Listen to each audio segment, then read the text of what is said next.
myself and Beatrice are back to show you something awesome. Well, I say awesome, in the very loosest of senses. This is an R-Zone SuperScreen, which was gifted to me by Mr. Biffo of Digitizer. Thank you very much, Paul. Again, I say that in the loosest possible way. Now, this is actually a follow-on of sorts to the R-Zone headgear. Now, people often say that this was a sort of response to Nintendo's release of the Virtual Boy, but when you actually play it, you'll realise it's not even close to being a VR system. I am probably going to review this at some point, but in the meantime, I'm going to show you this other version of it. So just to be clear, the original R-Zone, the headset which I just showed you, was released in 1995, and this one was released in 1996. There are also two other versions of the R-Zone. There was a Pocket version, or Pocket Extreme version I think it was called, and there was also a PDA version which was called the Data Zone. Unfortunately, both of these two latter items are incredibly rare, the Data Zone especially, so I doubt I'll ever get to see one. This is the second rarest of the set. Now, even though they all have very different names, the headgear, the SuperScreen, Pocket Extreme and the Data Zone, they all played exactly the same games, which look like this.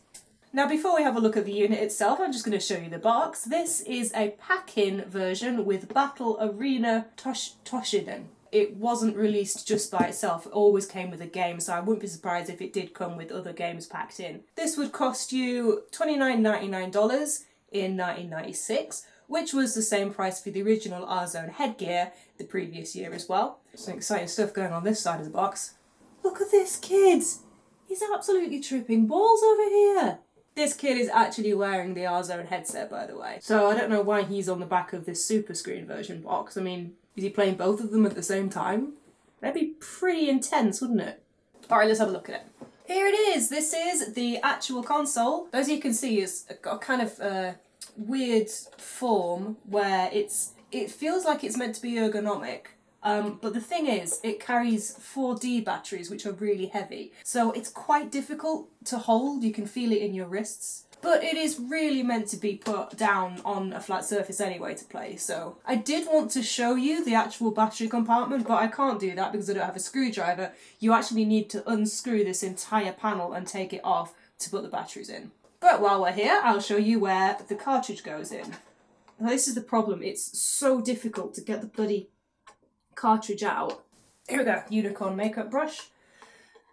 Come on, baby. Get out! There we go. So as you can see, it's kind of a nice colourful looking cartridge. It's an LCD screen, and when you play the game it works by shining light through it. This is a sort of background, shows a rocky mountain range, and basically how it works is you just slide it on there and then the rocky mountain range becomes part of the game. So when you're playing it with the headset, you're not able to use this. So you flip it up like this, and the light comes on. You can switch it on and off. Now this is going to be an absolute nightmare to film, so please do bear with me. Right, you can see Frigol, can you? The thing is, you can see Frigol, I can also see Frigol. This, you know what, I think it looks better on my camera screen than it does in real life. Yeah, it actually does. See that big light in the middle? That's not my camera. That's the light in the R-Zone. Oh, you can see Frigol. You can see Frigol. I can see Frigol either. Go. Okay, I can see Batman. Because you see Batman. All right then, let's play some Batman and Robin. Right.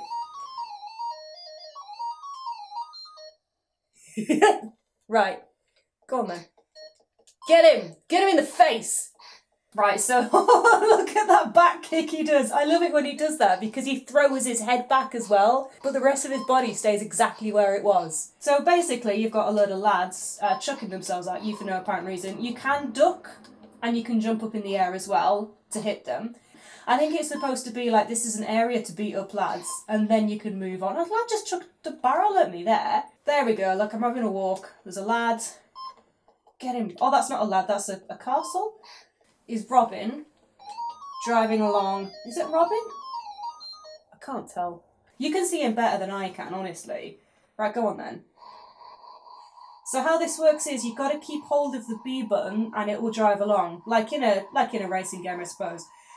I think all you need to do in this bit is avoid the barrels and the lads on motorbikes. Listen to those sound effects. Well, come on then. Now, where are we even going? Are we driving to that Freeze lad's castle or something? It's taking ages. I'm getting decked. I'm getting decked right, left, right and centre over here. I've got no chance. I'm trying to play the friggin' R-Zone SuperScreen at an angle. I've got lads on motorbikes with hockey sticks pelting themselves at me. I've just got no chance, have I? Alright, well that's both of the game versions on this. I don't think there's any more. There might be. If there is, then I'm sorry. I can't cope with that anymore. Right. Right, I'm going to put the backdrop on the cartridge that it was intended for.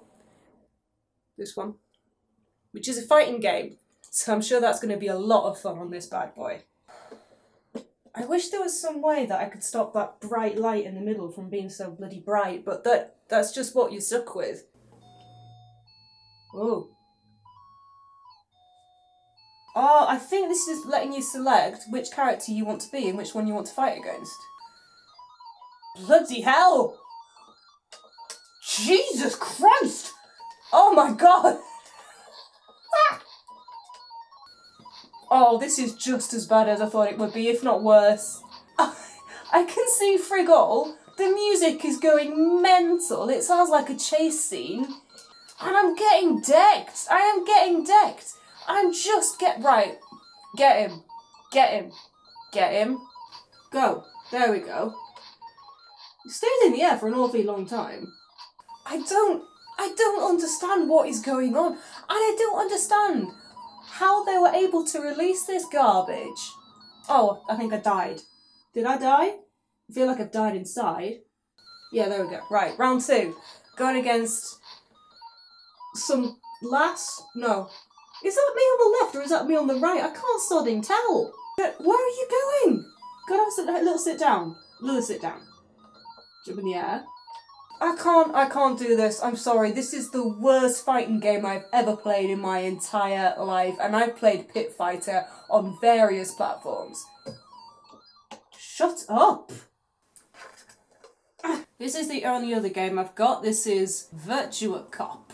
It does actually advertise both the headgear and the SuperScreen on this one, so this one must have been released in 1996. So this one would have been one of the later releases. And it's Sega.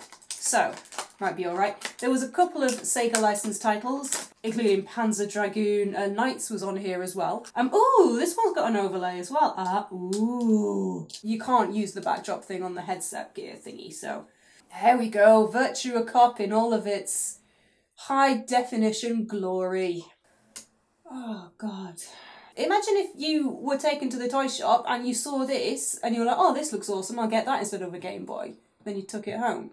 I bet that happened to at least one kid, and I expect they're still getting psychological treatment for it today.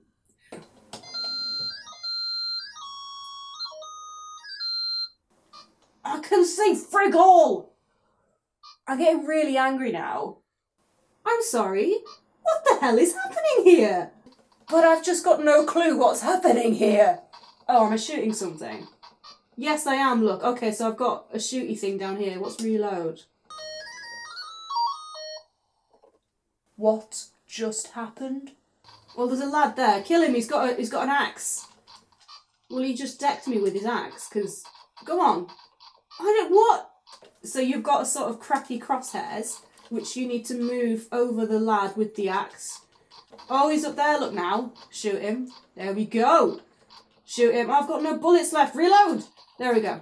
I can see nothing. I can literally see nothing.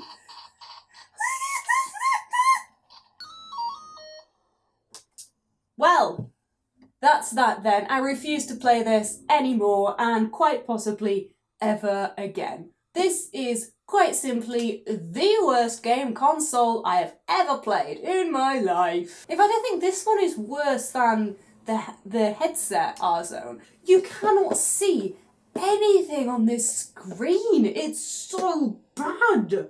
It's really hench heavy when it has all those D batteries in. You could do some serious damage with this. I do like how it folds in and out. That's quite nice. But aside from that, there's nothing good about this. It's just a piece of crap. And tatty tat. Oh, here's the contrast knob. Not that it would have made a blind bit of difference. Well, anyway, that's my video on the R-Zone SuperScreen. Thank you very much for watching.